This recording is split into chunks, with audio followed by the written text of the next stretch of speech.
이번 시간은 정보공개에 관해서 다룰 건데, 지난 시간에 얘기했듯이 매년 한 문제꼴로 출제가 되는 중요한 법률이거든요. 판례도 굉장히 많이 축적되어 있고 양은 많은데 어렵거나 실제 외울량은 많지 않아요. 왜냐하면 이 정보공개 핵심은 비공개 대상 정보에 해당하느냐 아니냐가 핵심이거든요. 그 원고의 입장에서는 비공개 대상 정보가 아니다라고, 그래서 비공개 결정이 위법이라고 주장할 거고, 피고는 비공개 대상 정보이기 때문에 적법이라고 주장하겠죠. 근데 그거에 관한 판례가 많이 축적이 된 건데, 문제는 뭐냐면, 문제가 아니라 다행인 거는 공개 대상 정보가 몇 개 없어요. 그것만 정확히 외우면 나머지 판례는 다 비공개 대상 정보다 몰아 정리할 수 있거든요. 자, 일단 313페이지 보면 그 소속기관에 관한 출제가 굉장히 많이 돼요. 근데 이거는 뭐 논리에 의해서 되는 게 아니기 때문에 이거는 외우지 않으면 안 된다는 거고, 정보공개 청구권 알 권리에 관한 거는 헌법에서 주로 다루고 헌재 결정이 엄청나게 많아요. 그죠? 근데 다행히 이건 헌법 영역이기 때문에 행정법에서 관심 갖고 있는 건 극히 일부예요. 자, 알 권리의 핵심은 일반적 정보공개 청구권이다. 자, 이거는 구체적 정보공개 청구권하고 일반적 정보공개 청구권으로 나눠지는데 핵심이 일반적이라는 거. 그 다음 대법원에도 그 알 권리의 일반적 정보공개 청구권, 이게 당연히 포함된다는 거고, 그 세 번째는 현실을 감안한 판결인 것 같은데, 국회 예산결산특별위원회 개수조정 소위원회 성격이나 국회 관행 등을 이유로 동위원회 회의에 대한 시민단체의 방청을 불허한 거는 알 권리 침해가 아니다. 여기서 밀실해가지고 막 쪽지 예산이라고 하잖아요. 쪽지로 내 지역구 어떤 예산 반영해달라, 뭐 이런 게 밀실에서 결정되는데, 이 과정이 공개되면 아마 국회에 해산될 거예요. 그런 현실을 고려한 것 같고, 논리적으로는 좀 납득하기 어려운데 현실적으로는 이해가 되는 판례예요. 그 다음에 알 권리는 헌법상 구체적인 기본권이라는 얘기죠. 법률의 지정이 없더라도 헌법 제21조, 이게 언론, 출판, 집회, 결사이자요. 이명박근혜 정권에서 굉장히 후퇴됐던 그 소위 말하는 표현의 자유에 관한 기본권, 거기에 의해 가능하다. 알 권리는 자유권적 기본권, 내가 정보 수집하는 거를 침해 방해하지 마라. 그 다음에 이제 적극적으로 그 정보를 공개하라고 청구하는 청구권적 기본권, 더 나아가 생활권적 기본권의 복합적 성질의 기본권이다라는 거죠. 자, 정보 공개가 원칙이라는 거예요. 정보 비공개가 원칙이 아니라, 당연하죠. 정보 공개를 위한 법률이거든요. 자, 적용 범위인데 역시 일반법이라는 게 나오죠. 다른 법률의 특별한 규정의 의미는 뭐 외울 거 없어요. 일단 법률이니까 규정 형식이 법률이어야 되고, 내용이 같은 걸 특별하다고 안 하죠. 내용이 달라야죠. 내용이 정보공개 대상 및 범위, 정보공개의 절차, 비공개 대상 정보 등에 관해 정보공개법과 달리 규정하고 있는 것이어야 된다. 그 일반법과 특별법 관계는 규율 대상인 사람, 그 다음 사안, 이런 범위가 일반적인 게 이게 그 일반법이고, 그게 그 구체적이거나 그 일반적 추상적이어야 되는, 근데 말이 자꾸 꼬이네.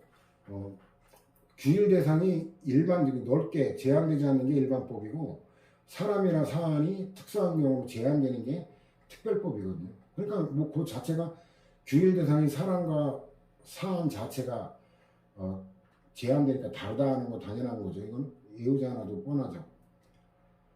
그 다음에 형사재판 확정 기록의 공개에 관해서 이거는 특별 규정이 있으니까 정보공개법에 의한 공개 청구는 허용되지 않고, 그 불복 방법은 준항고, 항고의 준항고라 그러죠. 결정에 대한 불복이 항고, 재항고 그래요. 판결에 대한 불복은 항소 상고라 그러죠. 요거까지 외울 건 아니고, 불기소 처분으로 종결된 기록에 정보공개 청구 거부나 제한 등에 대한 불복 방법, 이건 항고소송이다. 그래서 이거 착각하면 안 돼요. 불기소 처분으로 종결된 그래서 불기소 처분하고 연결은 되어 있는데 불기소 처분 자체하고는 달라요. 그래가지고 특별한 권리구제 수단이 있을 때 665 볼까요? 665 보면 괄호 7번에 별도의 권리구제 수단이 있는 경우인데 형사소송 절차에 의한 거죠. 통고처분, 검사의 공소, 기소결정, 불기소결정 이런 것들은 처분이 아니거든요.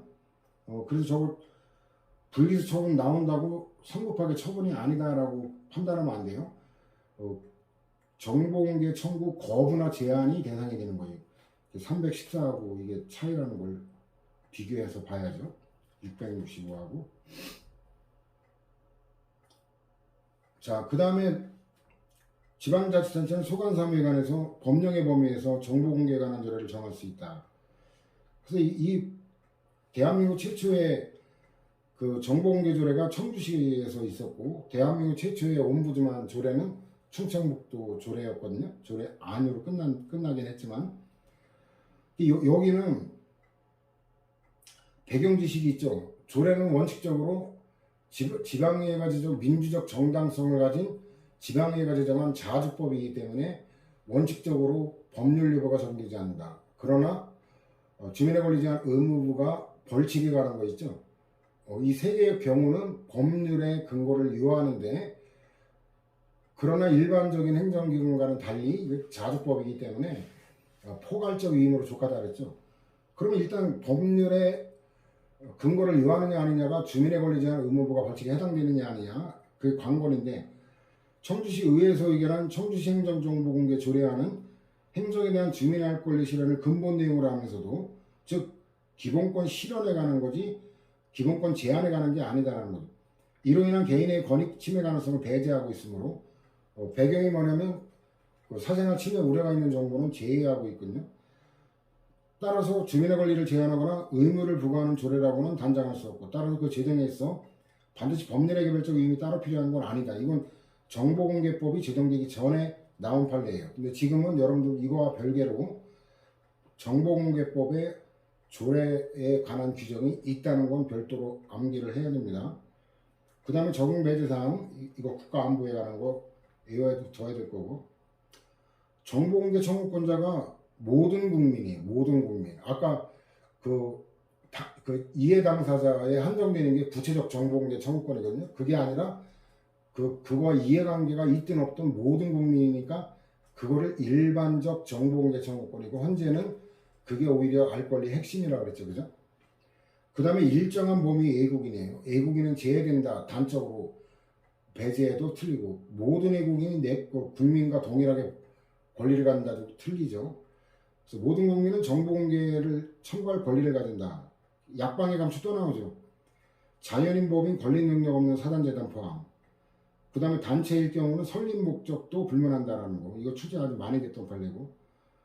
그 다음에 시카의 금지와 관련되는 게 나오는데 정보공개 청구의 목적에 특별한 제한이 없기 때문에 오로지 상대방을 괴롭힐 목적으로 정보공개를 구하고 있다는 등의 특별한 사정이 있으면 권리남용이에요. 근데 이게 없는 한 정보공개 청구가 심의 측에 반하거나 권리남용에 해당한다고 볼 수 없다.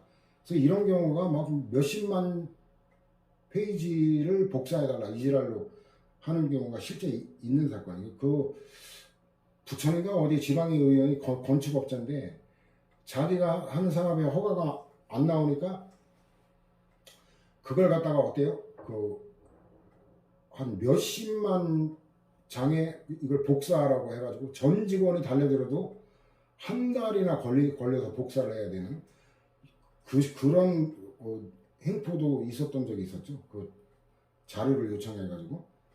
자, 남용에 해당하는 경우인데 실제로는 해당 정보를 취득 또는 활용할 의사가 전혀 없이 정보공개 제도를 이용하여 사회통념상 용인될 수 없는 부당한 이득을 얻으려 하거나 그 뒤에는 시카한의 금지, 오로지 담당 공무원을 괴롭힐 목적 요거에다가 앞부분이 추가된 건데 애호지 않아도 상식적인 결론이죠.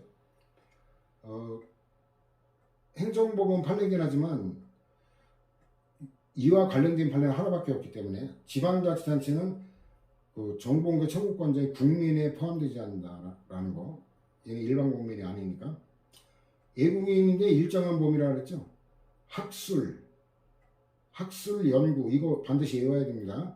학술 연구에다가 뭐 다른 거 슬쩍 띄워놓으면 그건 함정에 틀린 거예요. 그러니까 여기 일단 보면 장기거주예요. 장기거주. 자연인은 주소, 법인은 사무소. 이 장기거주라고 연상하면 되죠. 장기거주. 그 다음에 일시적 체류는 학술연구. 이렇게 하면 외우기가 쉽죠. 공공기관의 의무에 관해서는 뭐 제가 도와줄 게 없어요. 여러분들이 보고 외우는 수밖에 없어요. 정보공개 담당자의 의무도 그렇고, 그 다음에 정보의 사전적 공개에 관한 건데, 그 관련 판례 보면 특정한 정보에 대한 공개 청구가 없었던 경우 일반적인 정보 공개 의무는 없다라는 거죠. 이게 웃겨요. 그 위에 보면은 정보공개법상 정기적 공표 의무를 규정하고 있어요. 그 청구가 없다라도 자발적으로 정기적으로 공표를 해야 되는 건데 이 헌재 결정이 납득하기 어려운 게 가끔 있어요. 이거는 법률 내용하고 판례 헌재 결정을 따로 외워야 돼요. 그 다음에 원문 공개하는 건데 이거는 그 전자적 형태로 보유 관리하는 정보 중에 공개 대상으로 분류된 정보는 청구가 없더라도 정보통신망을 활용한 정보 공개 시스템 등을 통해 공개해야 되는 거고 이거 다 외워야 될 거나 도와줄 게 없죠. 정보의 의의는 법률하고 판례를 잘 연결해서 포섭 과정을 거치면 쉬워요. 자, 일단 공공기관에 한정된다는 거예요. 그 다음에 직무상 작성 또는 취득하여 관리. 문제가 되는 게 취득하여 관리거든요. 직무상 작성 또는이니까 둘 중에 하나죠. 그러니까 직무상 직접 작성한 거 말할 것도 없고 얘가 작성한 게 아니라 다른 사람이 작성한 걸 취득 관리해도 그래도 어때요? 공개 대상 정보에 해당한다라는 거죠. 그리고 또 하나 의미할 거는 취득 관리하고 있는 거지.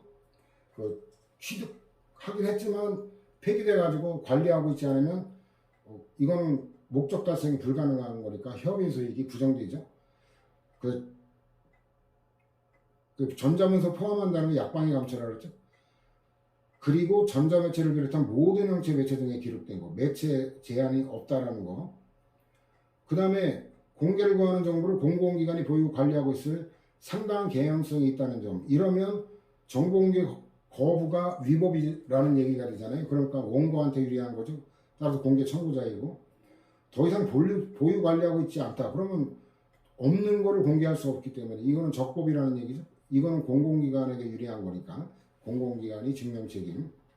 증명책임은 누구한테 유리한가만 보면은 외우지 않아도 되는 게 대부분이다. 그 다음에도 마찬가지죠. 그 다음 입증 정도에 관한 추가적 판시가 있는데 입증 정도는 개연성만 증명하면 좋거든. 개연성은 높은 가능성을 개연성이라고 해요. 단순한 가능성이 아닌. 그래서 가능성만 증명하면 족하다. 이러면 함정이고 개연성 이 단어 익히는데 이건 이제 뒤에도 많이 써먹을 그 법률 용어이기 때문에 잘 익혀야 돼요. 높은 가능성이에요. 단순한 가능성이 이것도 틀린 거고 사경제 주체라는 지위에서 행한 사업과 관련된 정보라 하더라도 이런 제한은 없잖아요. 그죠? 공행정 작용이라는 제한이 없죠. 따라서 얘가 법률 그대로 공공기관이 직무상 작성 관리하는 정보라면 당연히 적용 대상이다라는 거. 공공기관 외워야 되는데 이건 국회 법원 들어간다는 거. 그 다음에 또 포섭이 되는 거죠. 가끔 할게요. 여기도 학교에 제한을 가하지 않죠. 그죠? 공공기관의 정보공개관한 법률 시행령 이게 그 정보공개 의무를 지는 공공기관의 하나로 사립대학교를 들고 있는 게 모법의 위임 범위를 벗어났다거나 사립대학교가 국비 지원을 받는 범위 내에서만 공공기관의 성격을 가진다고 볼 수 없다. 그 지방공기업에 따른 이건 삭제됐다는 거, 삭제됐기 때문에 출제 가능성이 더 높죠. 이거 대통령령이지만 이거는 굉장히 중요한 거예요. 그래서 웬만한 법률이 중요한 게 아닌 경우는 그 법률만 출제하지 시행령까지는 출제를 안 해요. 근데 정보공개법은 시행령까지 출제가 되는 거라 이거 다 시행령까지 외워야 됩니다. 아까 민원 처리 관한 법률 이런 거는 시행령 일부 있어도 제가 언급 주장하고 넘어갔잖아요. 그 다음에 그 사립대학교, 이 대구에 있는 계명대학교인데 국비 지원을 받는 범위 내에서만 공공기관의 성과를 가진다고 그럴 수 없다고. 국비 지원을 받든 안 받든 무조건 다 된다는 거예요. 자, 요거하고 비교할 때 다음 페이지 가면 5번하고 5하고 비교하면 국가나 지방자치단체로부터 얘는 보조금을 받는 그 학교, 사립학교와 달리 얘는 보조금을 받는 사회복지법인과 사회복지사업을 하는 비영리법인에 한정된다는 거지. 착각하면 안 됩니다. 그 다음에 그 특수법인의 의미 판단 기준인데 국가기관, 지방자치단체, 정부 투자기관에 준할 정도로 공동체 전체의 이익에 중요한 역할이나 기능을 수행하는 공공기관으로서의 특수성을 갖는 법인을 말하는데 출제가 많이 됐죠. 한국증권업협회 얘는 특수법인이 아니다라는 거. 이거 외워둬야 돼요. 한국방송공사는 누가 봐도 이거는 그 해당되겠죠. 근데 한국증권업협회는 저도 뭐 검색을 해봤는데 잘은 모르겠는데 친목 뭐 업체들의 친목 도모를 목적으로 하고 이런 거더라고요 보니까. 그 다음에 그 6호도 외워야 될 거고 정보공개 절차 얘는 문서주의 예외이기 때문에 굉장히 중요한 거예요. 우리가 계속 보지만 문서주의가 웬만한 게 원칙이죠. 문서에는 종이문서만이 아니라 전자문서 포함하는 게 또 공통적인 거고 정보공개를 청구하는 청구인은 해당 정보를 보유하거나 관리하고 있는 공공기관에 다음 각호의 사항을 적은 정보공개 청구서를 제출하거나 말로써 이렇게 할 수 있죠. 말로써. 그래가지고 여기 다 외워야 돼. 성명, 생년월 이런 거 다 외워야 될 거고 주민등록번호는 일정한 경우로 제한되죠. 근데 관련 판례 보면 특정하는 방법인데 그 정보 청구 대상 정보를 기재함에 있어서는 사회 일반인의 관점에서 청구 대상 정보의 내용과 범위를 확정할 수 있을 정도로 특정함을 요한다. 당연하죠. 도대체 뭘 원하는 정보가 뭔지를 모르면 공개 협조할 수가 없잖아요. 그래서 특정을 요한다. 이게 누구의 책임이냐? 청구하는 자잖아요. 국민의 의무예요. 국민의. 자, 그 다음에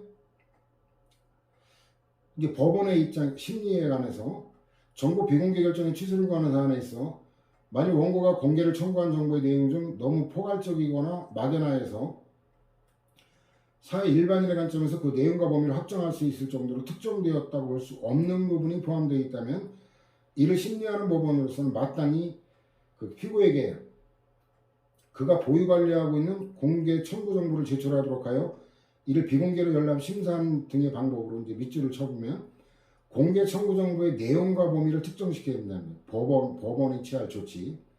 근데 법원이 최선을 다해도 이게 특정이 안 될 수 있죠. 위와 같은 방법으로도 특정이 불가능한 경우에는 특정되지 않은 부분과 나머지 부분을 분리할 수 있고 분리 가능성 나머지 부분에 대한 비공개 결정이 위법한 경우라고 해도 원고의 청구 중 특정되지 않은 부분에 대한 비공개 결정의 취소를 구하는 부분을 참 밑줄 쳐볼까요? 나머지 부분과 분리해서 이를 기각 이게 322하고 비교할 거예요. 기각하여야 할 것이다. 왜냐면 이거는 특정해야 되는 건 누구의 의무예요? 청구인의 의무죠. 청구인이 원하는 정보가 뭔지를 특정하지 않았기 때문에 패소 판결인 기각 판결 물론 일부 기각 판결이지만 판결이 일부 기각 판결이에요. 그런데 322의 비교 판례 보면은 322의 매매관 부분 공개가 나오죠. 공개 청구한 정보가 비공개 대상 정보에 해당하는 부분과 공개 가능한 부분이 혼합되어 있는 경우로 공개 청구 취지에 어긋나지 않은 범위에서 이것도 분리 가능성이 전제죠. 두 부분을 분리할 수 있는 경우에는 비공개 대상 정보를 제외하고 공개하여야 한다. 이건 누구의 의무예요? 공공기관의 의무란 말이죠. 국민의 의무가 아니라 또 의무이지 재량이 아니라는 거. 자, 그러면 역시 그 구별되고 분리할 수 있는 경우 판결 주문이 아까하고 달라지죠. 공개가 가능한 부분을 특정하고 판결 주문에 공개가 가능한 부분만 취소한다. 아까는 기각한다로 되어 있지만 취소한다고 표시해야 된다. 이건 일부 취소 판결. 이게 318. 왜냐면 이거는 공공기관의 의무이기 때문에 공공기관이 이게 일부라도 분리를 안 하면 위법이 되니까 이건 취소 판결. 일부 취소 판결. 아까 이게 318하고 연결되는 거고, 아까 원하는 정보를 특정하는 거는 청구인의 의무이기 때문에 기각 판결로 가는 거죠. 자, 그래서 이 정보공개법도 행정조처법하고 비슷해요. 이 출제가 많이 되는 법률이 다행히 포섭이 되는 게 많아요. 자, 그 다음에 정도인데 확정할 수 있을 정도. 이건 특별하게 뒤틀 건 없죠. 그 다음에도 뭐 기존 입장 제약인이고. 자, 네 번째인데 정보공개를 청구하는 자가 공공기관에 대해 정보의 사본 또는 출력물의 개보의 방법으로 공개 방법을 선택하여 정보공개 청구를 한 경우, 이게 청구자의 권리이기 때문에 공개 청구를 받은 공공기관은 그 공개 방법을 선택할 재량권이 없다라는 거죠. 예를 들어 뭐 지금 나이 많은 연세가 많으신 분들 같은 경우는 컴퓨터를 못 따르는 분들이 많죠. 이런 분한테 아이고 그 복사 그 힘드니까 그냥 CD로 구워 드릴게요. 이렇게 되면 무용지물이 되잖아요. 아니요, 나는 컴퓨터 못하니까 그냥 출력해서 종이로 줘. 그러면 출력해서 종이로 줘야 된다는. 그 다음에 정보공개 청구인에게 특정한 정보공개 방법을 지정하여 청구할 수 있는 법령상 신청권이 있다. 이게 4, 5번이 맞물린 거죠. 그 다음에 공공기관이 공개 청구 대상이 된 정보를 청구인이 신청한 공개 방법 이외의 방법으로 공개하고라는 결정을 한 경우, 이거 실질이 거부고, 따라서 아까 법규상 조리상 신청권 이거 요구하는 건데 법령상 신청권이 있으니까 항고소송으로 다툴 수 있다. 대상 적격이 인정된다라는 얘기죠. 이거 다 중요한 논점들이죠. 그 다음 구체적인 방법, 이건 여러분들 읽어보면 되는데 아직 출제는 안 됐다는 거예요. 저 2학년. 정보공개 여부의 결정 10일 이내, 이거 다 외워야 될 거고 제가 도와줄 수 있는 게 없습니다. 또 그 반복 청구 등의 처리도 그 민원 처리에 관한 부분이라고 애도 있는 게 여기도 있죠.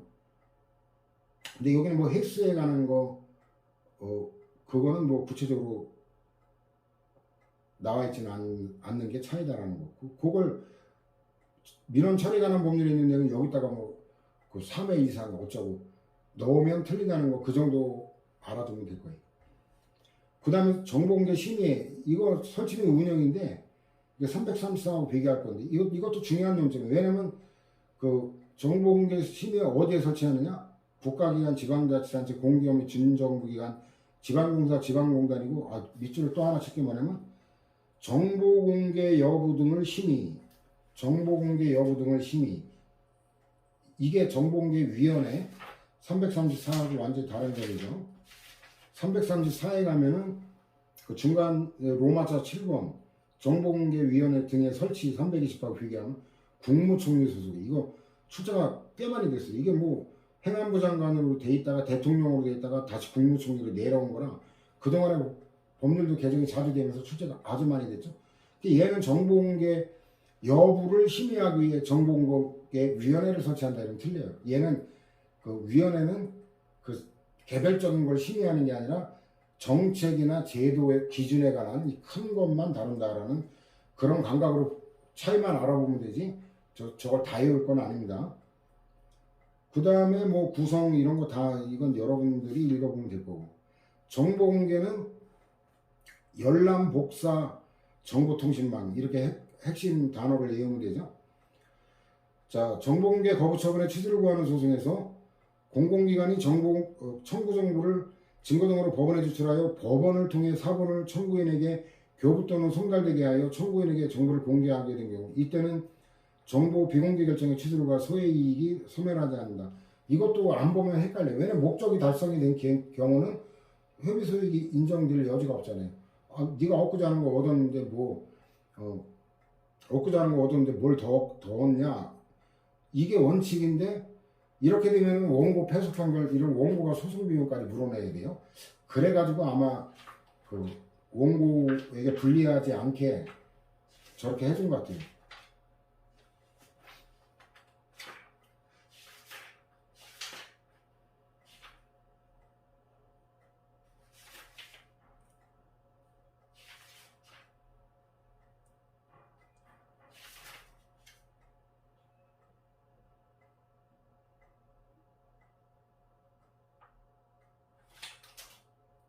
그거는 632를 인용하는 게 나을래나? 권익침해가 해소된 경우 원칙 부정이거든요. 권익침해가 해소되면 얻고자 하는 거 얻으면 더 이상 얻을 게 없으니까 320이라고 연결되죠. 그래서 이런 거는 안 보면 되게 헷갈립니다. 우리가 알고 있는 협의소유기간의 논리 갖고는 정반대 결론이 나올 가능성이 많죠. 그죠? 그래서 이런 거는 외워야 되겠다라는 거고. 그 다음에 정보공개 방법인데 이것도 포섭이 돼요. 너무 많을 때는 거부할 수 있다가 아니라 일정 기간별로 나눠 제공하거나 사본복제물의 교부 또는 열람과 병행하여 제공할 수 있도록 되어 있죠. 그러니까 교부를 제한할 수는 없다라는 거예요. 법률하고 연결이 되죠. 그 다음에 정보의 원본이 더럽혀지거나 파손될 우려가 있거나 상당한 이유가 있을 때 사본복제물을 공개할 수 있다. 그러니까 판례도 당연한 결론이 나오죠. 원본일 필요는 없다라는 거. 법률에 그렇게 돼 있으니까. 그다음 비공개 결정할 때 그 사실을 지체 없이 문서로 통지해야 되는데 구체적으로 밝혀야죠. 불복 방법에 관한 것도. 그 다음에 비공개 결정 당시 정부의 비공개 결정은 전자문서로 통지할 수 있다. 그래가지고 이거 뭐 전자문서 통지 이거 법률 배경이 복잡해요. 그냥 외워두세요. 전자문서로 통지하는 것도 법률에 명시적 규정은 없잖아요. 근데도 가능하다. 그 다음에 부분 공개도 중요한 논점인데 비공개 대상 정보와 공개 가능한 부분이 혼합되어 있는 경우로 두 부분을 분리할 수 있는 경우에는 비공개 대상 정보를 제외하고 공개해야 된다. 일부라도. 그래가지고 1번 판례 봤죠. 자, 그 다음에 분리할 수 있다. 분리 가능성의 의미는 우리는 법학이지 물리학이 아니죠. 따라서 물리적 분리 가능성이 아니라 법학은 규범 가치를 다루는 학문이죠. 나머지 부분의 정보만으로도 공개의 가치, 이게 규범학인 법학의 특징이잖아요. 매견지식 하면 쉽죠. 그 다음에 뭐 일부라도 공개해야 되는데 전부를 취소한 건 위법이다라는 거고 일부 취소 판결을 내려야죠. 정부의 전자적 공개, 전자적 형태로 보유 관리하는 정보는 의무예요. 전자적 형태로 보유 관리하지 아니하는 건 재량이고 일단 눈에 띄는 차이죠. 그 다음에 이 판례는 상식이에요. 어떤 데이터베이스라도 데이터베이스가 있으면 청구인이 원하는 양식대로 만들어지지는 않았더라도 편집하면 되잖아요. 그죠? 그래서 이거는 뭐 제가 설명 안 해도 읽어보면 될 거라 넘어갑니다. 즉시 처리가 가능한 거, 비용 부담 이거 종합 정리했죠. 그 다음에 정보 공개 제한, 이게 비공개 대상 정보가 하이라이트인데 공공기관이 보유 관리하는 정보는 원칙적으로 공개 대상이에요. 다만 각 호의 어느 하나에 해당한 정보는 공개하지 않았을 때 이거 8호까지 있는데 또 비공개 대상 정보라고 해도 공개하지 아니할 수 있는 거지 공개해서는 안 된다가 아니죠. 의무가 있는 건 아니라는 거. 그 다음에 비공개 사유에 관한 거는 공개 거부가 적법이라는 거니까 공공기관이 입증하는 거고.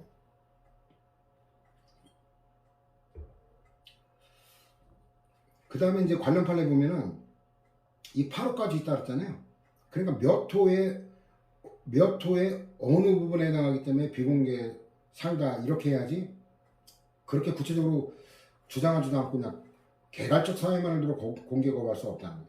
그냥 뭐 귀하가 청구하신 정보는 몇 호에 뭐에 해당하기 때문에 이렇게 밝혀야지 그냥 뭐 막연하게 비공개 대상 정보에 해당하기 때문에 정보 공개가 불가하다고 사료되옵니다. 뭐 이딴 식으로 있고는 안 된다라는 얘기고. 그 다음에 구체적 사안에 따라 개별적 판단, 이건 뭐 당연한 얘기죠. 그 다음에 청구권자의 권리구제 가능성, 이거는 정보 공개 여부 결정에 영향을 미치지 못한다는 거예요. 비공개 대상 정보가 아니면 공개를 하도록 돼 있지 법률에 권리구제 가능성이나 이해관계 이런 거를 요하지 않기 때문에 그렇다는 논거예요. 판례상은 공개 대상 정보인데 그 여기 하나가 빠졌더라고요. 그래서 이건 보충 자료로 할 거예요. 정오표에도 낼 건데 이게 이제 미간행 판례라 제가 간행되지 않은 거라 우연한 기회에 어떻게 검색하다가 우연한 기회에 알게 돼가지고 하나가 더 추가되고 일단 외무부 장관이 1996년 3월경에 미국 정부로부터 당시 미국 정보공개법에 따라 비밀이 해제된 바 있는 1979년 이 박정희가 총 맞아 죽은 해죠.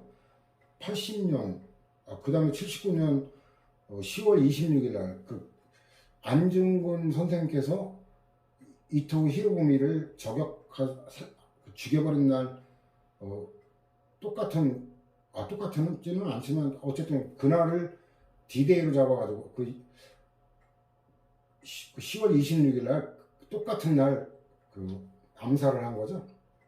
이게 본 거사를 치를 때는 역사적인 그 날짜를 잡아요. 예를 들어 보면 1980년 6월 항쟁이 6월 10일 날 일어났거든요. 그 6월 10일이 어떤 날이에요? 순종 장례식이에요. 그래야 그때도 만세운동이 일어났던 그날하고 똑같은 날이 6월 항쟁 그 시작점이고 그 다음에 12월 12일 날은 이제 전두환 노태우 일당의 1차 군사 반란이 일어난 날이고 이듬해 1980년 5월 17일 날 이때는 전국의 비상계엄이 확대 시행되면서 계엄이라는 형식으로 2차 군사 반란을 일으킨 게 1980년이죠. 그다음 박근혜도 그 계엄이라는 형식으로 군사 침입 쿠데타를 일으키려다가 실패해서 탄핵받아 쫓겨났죠. 어쨌든 이거 대한민국 현대사의 격동기에 관한 우리나라 정치 상황과 관련한 미국 정부로부터 제공받아 보관하고 있는 문서사본. 근데 이거는 극비문서, 그 비밀문서 해제되니까 이제 우리가 넘겨받은 건데 그냥 그렇게 이해해도 쉬워요. 그냥 미국의 기밀로부터 해제된 거니까 그렇다고 봐도 쉬운데 판례가 밝힌 논거는 참고로 얘기하면 이거는 가만 있어봐. 내 판례 논거를 갑자기 생각이 안 나네. 판례 논거가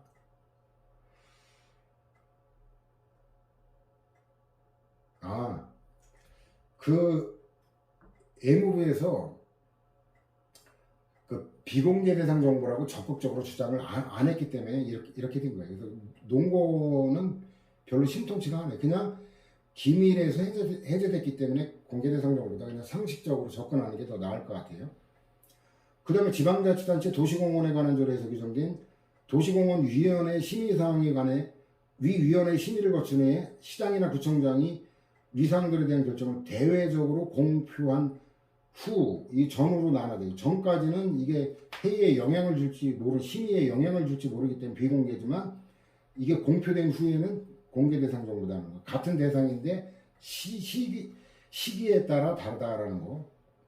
형사소송법의 공개 금지는 일반 국민에게 공표를 금지하려는 취지이지 당해 사건의 고소인 이건 다른 말로 하면 범죄 피해자잖아요. 고소인에게 공소적인 내용을 알려주는 걸 금하는 취지는 아니다라는 거. 이건 외워야 돼요. 뭐 법률 배경 지시가 없기 때문에 외워두는 게 낫고. 그 다음에 수용자 자비부담 물품의 판매 수익금 총액. 이 자비부담 물품 이거 뭐 교도소 밥 옛날엔 콩밥이라 그랬죠. 근데 제가 공부할 때는 보리밥 9에 쌀밥 10 이 비율로 했는데 지금은 더 좋아졌을 거예요. 지금 쌀이 남아 돌아가고 있잖아요. 쌀값이 막 폭락할 정도로. 그래서 지금 아마 교도소도 쌀 100%인가? 그건 모르겠네. 제가 규정을 뭐 공부할 이유가 없어서. 지금은 아마 쌀밥으로 저어도 지금 쌀이 그 창고 비용이 더 들어갈 정도로 지금 심각한 문제예요. 그래서 어쨌든 그래도 교도소 밥이 오죽하겠어요. 저도 시위하다가 잡혀 들어갔는데 경찰서 밥 나오고 먹다가 한 숟갈 먹고 안 먹었어요. 하루 종일 굶었어요. 도대체 이게 뭐 보리쌀 이 껍질을 먹는 듯한 껄끄러운 그 느낌? 와 진짜. 그러니까 이게 사식 돈 주고 이제 사 먹는 이런 것들 뭐 그런 게 자비부담 물품 신문 보고 잡지 보고 이런 거 그런 비용들 이거 돈에 관한 거잖아요. 이걸 뭐 비공개할 아무런 비밀 가치가 없는 거 아니에요. 있다면 교도소장이 이걸 횡령했을 때 그 숨기려고 하는 거 외에 뭐가 있겠어요, 그죠? 이건 뭐 아니어도 납득할 수 있죠.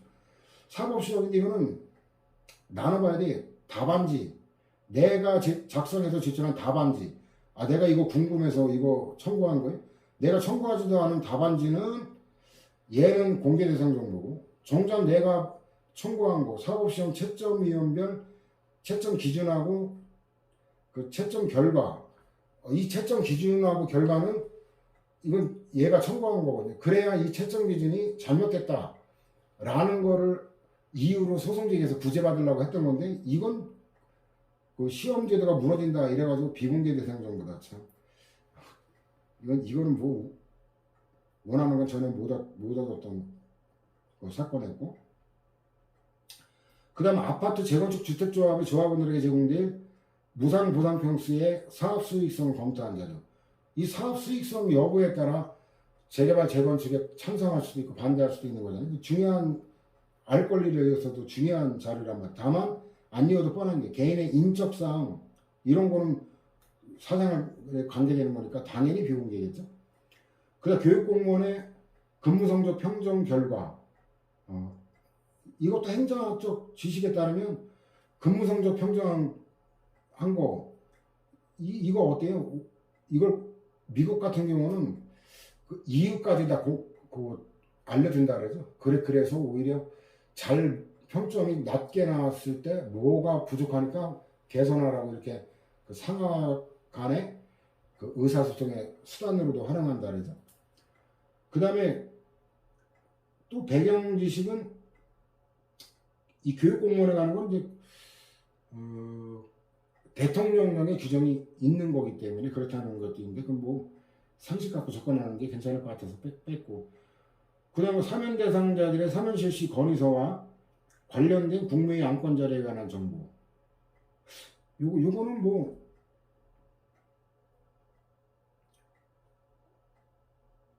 특별하게 연상되는 건 없어요. 요거는 그냥 외우는 게 좋겠고, 그 다음에 대한주택공사의 아파트 분양원가 산출 내역에 관한 정보. 이 분양원가 공개, 이 공익성을 갖고 있는 거잖아요. 그죠? 그 다음에 한국방송공사의 수시집행 접대성 경비의 건별 집행소 일체에 관한 정보. 이건 공개 대상인데, 다만 지방자치단체장의 업무 추진비는 비공개 대상 정보로 저거 해석이 가능해요. 왜냐하면 논리적으로는 안 나오는데, 이게 사실상 업무 추진비나 접대성 경비나 이게 거의 성질이 유사한 그 비용이에요. 그런데 한국방송공사는 공개 대상 정보라고 해도 대법관에게 영향을 못 줘요. 그런데 이 경상북도 칠곡군수 사건인데 얘는 공무원이잖아요. 공무원의 업무 추진비를 공개해라 이러면 대법관도 공개를 해야 돼요. 이건 곤란하다. 뭐 이렇게 하면 이해가 쉬워요. 대법관이 뭐 업무 추진비 사용했는데 그 영수증에 아방궁, 대가 이런 유흥주점 이게 나오면 곤란하잖아요. 그죠? 그러니까 대법원이 지한테 불똥이 튈 만한 공무원의 경우는 비공개해요. 그렇게 이해하면 쉬워요. 그 다음에 교도관이 직무 중 발생한 사유에 관해 작성하는 근무보고서는 정보 공개 대상이에요. 징벌위원회 회력 중에 비공개 심사 의결 부분은 이건 비공개예요. 근데 다시 또 그중에 징벌 절차 진행 부분은 비공개가 아니니까 분리공개가 돼. 얘는 또 공개 대상 정보. 이 세 가지가 판시된 거라 이거 외워야 돼. 되게 헷갈려요. 그 다음 2002학년도부터 2005학년도까지의 대학 수학능력시험 원데이터를, 자 이거는 뭐예요? 연구 목적으로 한정하기 때문에 공개 대상이라고 했던 거예요. 다른 용도가 아니라. 론스타 먹튀 사건 있죠? 이 공교롭게도 지금 현 정부의 국무총리, 그 다음에 지금 기획재정부 장관, 얘들이 론스타 먹튀 사건의 다 주역이에요. 얼마 전에 그 결과 나왔죠? 책임을 저는 추궁해야 된다고 생각합니다. 법적 책임 또 부상 책임까지도 해서 얘네들한테 책임져야 돼요. 국무총리 지금 기획재정부 장관 이 사람들. 이게 엄청나게 엄청난 사건이었죠. 이 완전 국제 사기꾼 같은 새끼들 이거. 그래도 어쨌든 그 론스타 사건, 이건 뭐 국민들의 초미의 관심사이기 때문에 알 권리 차원에서 뭐 납득할 수 있죠. 그냥 장기요양 등급 판정과 관련된 자료로서 장기요양 인정조사표, 이게 조사원이 손으로 작성한 그거, 이거는 일반 국민에게 공개하는 게 아니잖아요. 그 당사자에게 공개하는 거니까. 그 다음에 그 인적사항, 이거는 당연히 그 비공개라는 거 앞에서도 나왔죠. 그 다음에 나머지 부분이 범죄사실, 적용법조, 증거관계, 고소인 및 피고소인의 진술, 수사결과및 의견, 이거 외워야 돼요. 왜냐면 진술 내용, 이거는 사생활에 관한 것도 포함될 것 같은데, 근데 이제 인적 사항을 제외했기 때문에 이게 누구에 관한 건지 모르니까 그렇다고 하는데 이게 되게 헷갈릴 수 있어요. 진술 내용이 앱으로 알려주면 이거 굉장히 곤란한 상황에 처할 수도 있거든요. 그죠? 외우는 게 좋겠고, 그 다음에 정오표 보충자료에도 나갈 건데, 생리검사를 의뢰한 문서에 발송에 관한 내용이 기재된 부분, 이거 발송 대장이라고 하는데 요거 추가될 거예요. 그 민변이라고 줄여 부르죠. 민변이 론스타 또 나오죠. 그때 하여튼 다행이에요. 론스타가 2개가 공개 대상 정보니까. 근데 이제 그 과세 정보 있죠.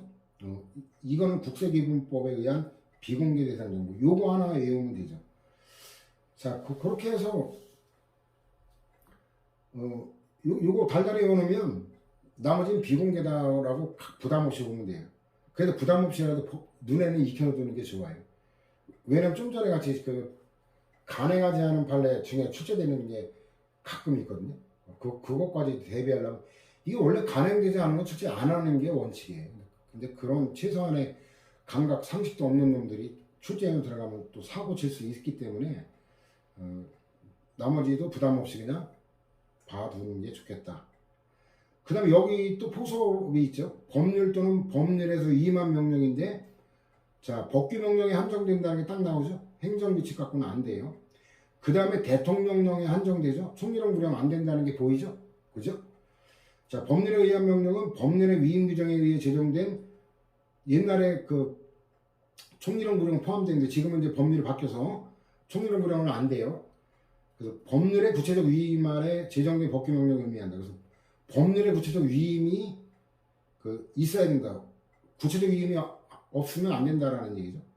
그 검찰 보존 사무규칙, 이거 법무부령이죠. 이거는 그 불용 형식 행정규칙 내용은 당시에는 불용도 법률에 포함되어 있었기 때문에, 그래가지고 이건 행정규칙이기 때문에 해당하지 않는다고 했던 건데 지금은 더 쉬워요. 왜냐하면 지금은 현행법이 불용은 아예 제외되어 있기 때문에.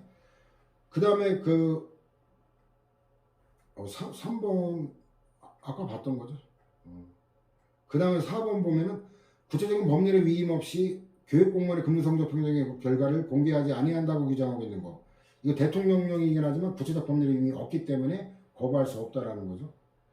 그 다음 6번은 주의할 게 등록 의무자가 제출한 자신의 재산 등록사항에 고지를 거부한 직계 좀비속의 본인과의 관계 성명 고지 거부사, 이거는 2로의 법령 위정부에 해당하지 않는다. 그럼 공개 대상 정보는 아닙니다. 330에 가면 330에 6번 있죠. 6번 6호의 비공개라는 거예요. 이게 325하고요. 결국은 비공개 대상 정보예요. 아까 공개 대상 정보에 못 봤죠. 그래서 이거 이렇게 1호냐 6호냐 이걸 출제하면 굉장히 높은 난도가 되어버리죠. 그 다음에 나머지 가볍게 보고, 그 다음에 2호에 관계되는 건데, 자, 이거 주의할 거는 국가안전보장, 국방통일, 예기 관계 등에 관한 사항, 이 끊으면 틀리다는 거. 행정절차법에도 유사한 거 봤죠, 그죠? 이거 사항 전부가 아니라 공개될 경우 국가의 중대한 이익을 현저해야 할 우려가 있다고 인정되는 정보인데, 자, 1번 공개 대상 정보죠. 아까 종합 정리했기 때문에 그 정도로 넘어갑니다. 그 다음에 사후에 관한 게 판례가 꽤 많죠. 그 진행 중인 재판에 관련된 정보. 근데 이게 다 포함되지 않고 제한적으로 해석해요. 또 범죄 예방 수사, 공소책임의 유지, 형집행 규정 보완 처분에 관한 거. 이것도 다가 아니라 직무생을 현재 곤란하게 하거나 형사피고인의 공정한 재판을 받을 권리를 침해한다고 인정할 만한 상당한 이유가 있는 정보로 법률이 제한을 하고 있잖아요. 그 판례도 마찬가지예요. 반드시 그 정보가 진행 중인 재판의 소송 기록 그 자체에 포함된 내용의 정보일 필요는 없지만 재판에 관련된 일체의 정보가 해당하는 건 아니다는 건 너무 당연하잖아요. 법률이 그렇게 돼 있기 때문에 진행 중인 재판의 심리 또는 재판 결과에 구체적으로 영향을 미칠 위험이 있는 정보에 한정된다라는 거고, 두 번째 판례 보면 그 취지가 수사의 방법 및 이거 수사에 관한 것도 마찬가지. 수사 방법 및 절차 등이 공개되어 수사기관의 직무수행에 현저한 곤란을 초래할 위험을 막고자 하는 것으로 수사 기록 중에 의견서, 보고문서 메모, 법률 검토, 내사 자료 등이 이에 해당한다라는 거고. 요거는 좀 음미할 거예요. 어렵게 나면 요거 뒤틀어 낼 수 있어요. 그 다음 의견서 등의 실질적 내용을 구체적으로 살펴 수사 방법 및 절차 등이 공개됨으로써 수사기관의 직무수행을 현저히 곤란하게 한다고 인정할 만한 상당한 이유가 있어야만 비공개 대상 정보에 해당한다라는 거죠. 그 다음에 범죄 예방 및 수사 등에 관한 직무의 공정하고 효율적인 수행에 직접적이고 구체적으로 장애를 줄 고도의 개연성. 이건 웃긴 거예요. 이거는 불필요한 반복이죠. 왜냐하면 개연성이 높은 이 뜻이 들어가 있는 거예요. 역전압하고 똑같은 거죠. 높은 고도의 뜻이 개연성이 들어가 있는데 뭐 실수라고 해야지. 그 다음에 4, 5, 6번은 공개 대상 정보라고 하는 거고, 그 다음에 7번도 뭐 기준 입장 제약이나 뭐 8번도 그렇고, 그 다음에도 마찬가지죠. 뭐 인사에 관한 게 또 의사결정 과정 내부 검토 과정에 있는 게 다가 아니라 그 중에 일부죠. 일단 뭐 합헌이다 이거는 10개 없죠. 위헌이다, 헌법 불합치 이런 것만 해도 된다 그랬죠. 이게 위헌이면 법률에 남아있을 리가 없으니까 통박을 굴려봐도 뻔하죠. 자, 판단 기준에 관한 건데, 자, 공개 청구의 대상이 되는 당해 정보의 내용뿐만 아니라 그걸 공개함으로써 장래 동종 업무의 공정한 수행에 현저한 지장을 가져올지도 아울러 고려해야 된다. 왜냐면 법률에 현저한 지장을 초래한다는 게 법률에 나와 있기 때문에 어차피 법률 내용에 이런 건 당연한 판례가 되죠. 여기서 번호 체계가 꼬였는데 이게 공개 대상 정보 이게 괄호 1번이 돼야 되는데 꼬여버렸네. 이거 정오표로 할 거예요. 공개 대상 정보 아까 종합 정리했기 때문에 넘어갈 거고. 그냥 비공개 대상 정보는 괄호 2번인데 여러분들이 가볍게 보면 되고, 이 괄호 4번은 8점 이렇게 돼야 되는 게 꼬여버렸어요. 그래서 여기 이제 그 의미 판단 기준에 관한 게 나오죠. 개인 식별 정보뿐만 아니라 그 외의 정보 내용을 구체적으로 살펴 개인에 관한 사항의 공개로 개인의 내밀한 내용의 비밀 등이 알려지게 되고, 그 결과 인격적, 정신적, 내면 생활에 지장을 초래하거나 자유로운 사생활을 영위할 수 없게 될 위험성 있는 정보도 포함된다. 뭐 뒤틀 여지는 별로 없어 보이는데, 그 다음에 비교교량한다. 뭐 가볍게 그 정도로 보면 되는 거고. 그 다음에 기관이 아닌 개인이 타인에 관한 정보의 공개를 청구하는 경우에는 개인에 관한 정보의 공개, 이 개인정보보호법이 아니라 옛날에는 공공기관에 해가지고 명칭 길었죠. 지금은 개인정보보호법 이렇게 짧게 법률 제목을 바꿨는데, 요 근거 법률이 정보공개니까 정보공개법에 따라 판단하는 거지 개인정보보호법에 따라 판단하는 게 안 돼. 이것도 또 쉽잖아요. 정보공개에 관한 거니까. 근데 이건 외우긴 외워야 돼요. 왜냐면 이 정보공개에 관한 일반법이 정보공개법이잖아요. 그럼 개인정보보호법은 특별법이잖아요. 그러니까 헷갈릴 소지가 좀 있다라는 거죠. 그 다음에 이제 제외하는 게 또 나오죠. 그 관련 판례 보면은 뭐 비교교량, 뭐 구체적 사안에 따라 신중히 이건 뭐 뒤틀 것도 없는 거고. 그 다음에 이제 공개하는 게 개인의 권리 구제를 위해 필요하다고 인정되는 정도에 해당하는지 판단 기준인데, 관련자들의 이름은 수학 이르게 공개를 구하는 필요성이나 유용성, 즉 개인의 권리 구제라는 관점에서 특별한 사정이 없는 한 원칙적으로 공개돼야 된다. 이거 아니면 헷갈릴 수밖에 없죠. 아니, 사람 이름, 이건 인적 상황이잖아요. 근데 공개돼야 된다. 이거 안 외우면 맞추기 어렵죠. 주민등록번호는 동명이인의 경우와 같이 동일성이 문제되는 등의 특별한 사정이 있는 경우를 제외하고는 개인의 권리 구제를 위해 필요하다고 볼 수는 없으므로 원칙적으로 비공개. 당연하죠. 주민등록을 공개하면 난리 나죠. 주소 연락처는 공개될 경우 악용될 가능성이나 사생활에 침해될 가능성이 높은 반면 증거의 확보 등 개인의 권리 구제라는 관점에서는 그 공개가 필요하다고 볼 수 있는 경우도 있을 것이므로 개인 식별 정보는 비공개라는 원칙을 염두에 두고서 구체적 사안에 따라 개인의 권리 구제 필요성과 비교를 행하여 개별적으로 공개 여부를 판단해야 된다. 그 외에 이제 직업, 나이 등의 인적 사항, 이것도 필요하다고 볼 수 없다. 그 다음에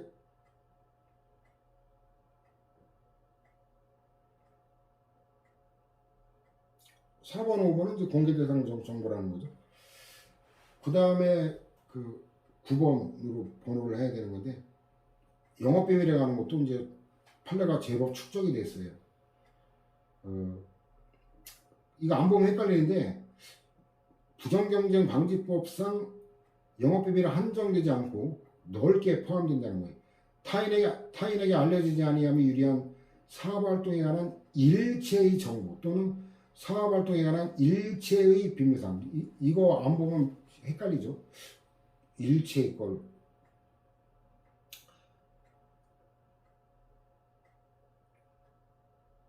그 다음에 두 번째도 뭐 엄격하게 판단해야 된다. 특별할 거는 없어 보이고, 공익법인에 대해서는 다른 법인 등에 대하여 보다 소극적으로 해석할 수밖에 없다.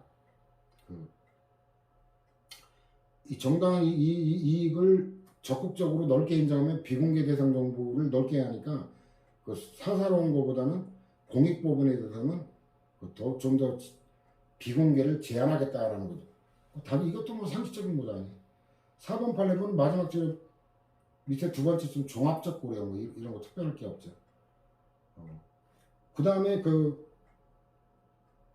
8번 보면은 이 황우석 사기 사건 그거에 관한 PD 수첩 사건이죠. 방송 프로그램의 기획, 편성, 제작 등에 관한 정보 등을 제한 없이 모두 공개하도록 강제하는 것은 한국방송공사로 하여금 정보 공개 결과로 야기될 수 있는 각종 비난이나 공격에 노출되게 하여 결과적으로 방송 프로그램 기획 등 방송 활동을 위축시킴으로써 피고의 경영, 영업성의 이익을 해하고 나아가 방송의 자유와 독립을 훼손할 우려가 있다는 것. 권리구제인데 상대방은 알 권리고 공개 거부하면 알 권리 침해, 그 사생활 침해. 그 사생활 침해에 관한 건 제3자 별도로 334에 있어요. 자, 이의신청 행정심판 임의주의다라는 거 보이죠? 또 이게 출제가 아주 많이 되는 쟁점이죠. 권리구제라는 거라. 비공개 결정 또는 부분 공개 결정에 대해 불복이 있거나 옛날에 법률상 이익은 이라고 됐던 거 나오면 이제 다 틀린 거예요. 자, 숫자 다 여기도 외워야 될 거고, 그래서 이건 특별하게 설명할 거 없어요. 행정소송 원고적 격인데 이거 법률에 모든 국민이 다 인정되니까 당연히 거부되면 무조건 원고적 격 다 인정되는 유일한 게 법학에 이거밖에 없어요. 그래가지고 모든 국민이 권리자이기 때문에 거부당하면 모든 국민이 다 권리 침해자가 되니까 원고적 격 인정되는 유일한 거다라고. 정보공개 청구권은 법률상 보호되는 구체적인 권리이므로 청구인이 공공기관에 대하여 정보공개를 청구했다가 거부 처분을 받은 것 자체가 바로 법률상 침해에 해당한다고 할 것이고 추가로 요구하는 건 아니다. 아주 출제가 많이 됐던 판례죠. 협의 소유인데 정보를 보유 관리하고 있지 아니하다. 이러면 협의 소유이 없죠. 공개가 불가능한 걸 목적 달성이 불가능한 거니까. 그 다음에 공개 청구 대상이 되는 정보가 이미 다른 사람에게 공개되어 널리 알려져 있다거나 인터넷이나 광고 등을 통해 공개되어 인터넷 검색이나 도서관에서의 열람력을 통해 쉽게 알 수 있다고 해서 소의 이익이 없다거나 비공개 결정이 정당화될 수 없다. 어쨌든 얘가 알려준 건 아니기 때문에 그렇다라고 생각하면 될 거예요. 그 다음에 피고적격 공공기관장이다라는 거죠. 이건 뭐 법률 내용 그대로잖아요. 법률의 공공기관장, 피고적격은 행정청 기관장이 되는 거니까. 대상적격 당연히 임명되죠. 알 권리 침해 권리와 직접 관계되니까. 심리 그 재판장의 권한이에요. 비공개할 수 있다는 건데 이 법률 그대로예요. 의무가 있는 게 아니라 할 수 있다로 되어 있죠. 따라서 뭐예요? 열람 심사할 권한이 있는 거지 특별한 사정이 없는 한 의무가 있다고 할 수는 없다. 이건 뭐 뻔한 거잖아요. 국가 배상에 관한 건데 그 종합적으로 한다 판례 가볍게 보면 됐고, 그 다음 제3자 부분도 중요하죠. 그 자기에 관련되는 걸 누가 정보공개 선거에서 공개가 되면 사생활 침해 우려가 있기 때문에 중요한 건데 이거 숫자 다 외워야 될 거예요. 여기도 이의신청, 행정심판, 행정소송 다 규정이 있고, 그 다음 유예기간 30일 다 외워야 될 거고, 위원회는 미리 받고 제도 총괄, 정보공개법, 그 다음에 민원 처리 관련 법률, 요 그 행정절차부, 이게 그 행정안전부 장관이 정부장관이라고 그랬죠. 갑자기 또 불안해지네. 이게 촬영이 제대로 됐나? 그 앞 시간에 촬영한 것도 2번 촬영한 거예요. 분명히 시작버튼을 눌렀는데 8분 좀 지나서 이게 뭔 이유인지 또 꺼졌더라고요. 그래서 강의하는 게 뭐 어려운 게 아니라 이게 찍히지 않을까 걱정이 더 앞서네요. 다음 시간에 이제 이 편의 마지막 쟁점 개인정보보호법을 나가도록 합시다.